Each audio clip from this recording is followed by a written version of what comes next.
I'm going to bring up your next meeting. This guy is funny, very funny. He won the comedy contest on, what I always ask, which one is it? MGK. MGK radio station. Very funny guy. Let's hear it for Rod Sterling, folks. Thank you, Andy. This guy is funny.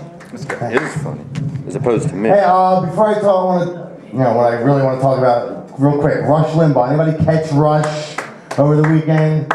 I don't know if you didn't see him. Think bloated Johnny Cash. Thank you, Rush. So he's saying there are 3 things about Rush Limbaugh. You know. The one thing is the guy says what's on his mind. I think he proved he says what's on his mind. He stands by his convictions, and black really is thinning. No, it is not. I didn't realize Oxycontin was that fattening. Did you guys? So he's up there, and it's like, I felt like it was like a chubby Hitler reading a Nazi rally there. And these people were infuriated that they lost. And Rush Limbaugh is saying, you know, why people are criticizing me, my ladies and gentlemen, because I said I hope Obama fails. Why wouldn't I want him to fail? If he didn't fail, everything I believe in is wrong. Well, the opposite is that he succeeds and everything you believe in is wrong. Isn't that good? Wouldn't that be good for the country if Rush Limbaugh was wrong, but the country was better off? I mean, I know I fucking wouldn't mind if I was wrong, if it was better off for everybody. Not funny, but just a thought.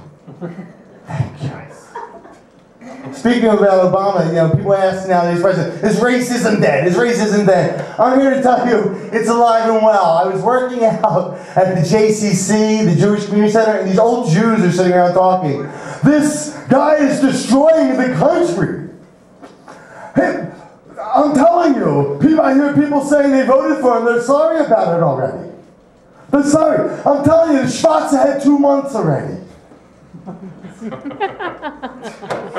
fucking months they're ready to give up. Alright. Enough of that.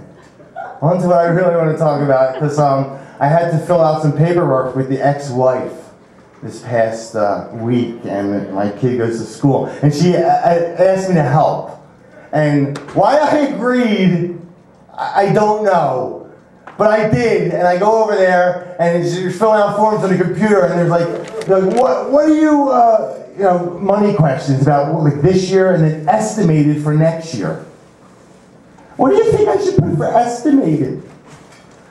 Why don't you put the same thing as you did for this year? And she gets the one where what do you make for this year, how much income? And what should I put for next year? 3rd time, I'm like, put the same thing down. But I'm hoping to make more next year, she tells me. I'm like, so put more, I gotta go. I mean, why I agreed to this, I have no idea. I think the only stupider thing I could have agreed to was maybe if she called me up and said, hey Rod, could you help me? I just got this piece of furniture from IKEA. Could you come over and help me put it together? We tried that when we were married. It wasn't pretty.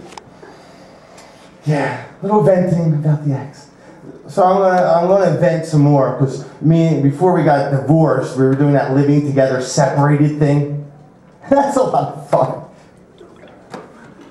It's great. And she would always come up to me and I'm like, why do you hate me? Why do you hate me? I don't really hate you. It's more of a dislike bordering on a hate. And she would continue, well, why do you dislike me? I'm like, you know, how about just the last 6 years whenever we were making love? It was like doing a disinterested sex doll. You know when the sex doll had an expression on its face? She just liked it. And it's not like I'm good and bad, you know. Every woman I've ever actually had sex with has at least pretended to have an orgasm. They pretend at least.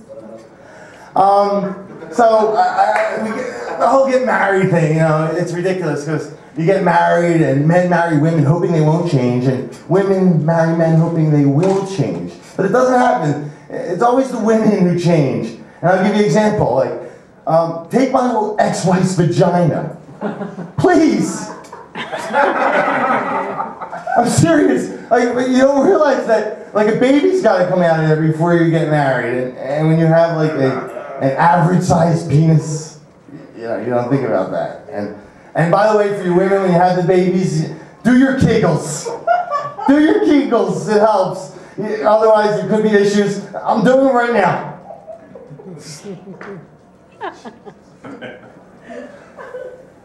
I just did 5. It'll help. Trust me, if you ever had the kids. But anyway, you don't think that a baby's got to come out of there, right? And you know, after 6 years, I was still waiting for my wife's vagina to snap back in shape, if you will. And it never did. And she had a C-section. I'm serious though, but after the baby, things didn't really change down there. Like after the baby, my wife's vagina had morphed into an ever-changing roadmap. Prior to that, the baby down there, PennDOT, I was like Pussy Dot. No matter what, no matter which direction I went, I always got to the orgasm street. You know, I go up and down Labby Lane, around Clitoris Circle, occasionally do a drive-by by Enos Alley, if the garbage had been picked up that week. But after the baby, bam, always orgasm street, bam, no matter which direction, always orgasm street. But after the baby, no, nothing. I was always getting stuck on I feel too fat Boulevard and I ate too much Drive. I hated that intersection. It sucked. Okay, so I'm gonna get out of here, but I used to explain while we were still trying to work on things and save the marriage. I'm only kidding about my wife's vagina. I'm just kidding. It's not that bad. It's just, But I'm here to say today, I believe she was making it larger on purpose, so I wouldn't bother her for sex. Can you women do that? Yes. I thought so, because I think she did that to me. And, all right, I get the feeling, I'll use my classic closing line. I get the feeling like we've really bonded here today. Like, sort of like family, yes? Yes? And much like my family, I get the feeling you can't wait for me to shut up and leave. So, bye. Thanks, guys. Here you go, get up here. Right, Sperling folks, please pretend like you liked them. Come on, pretend like you enjoyed that. Man, what's the C stand for in C-section, do you know?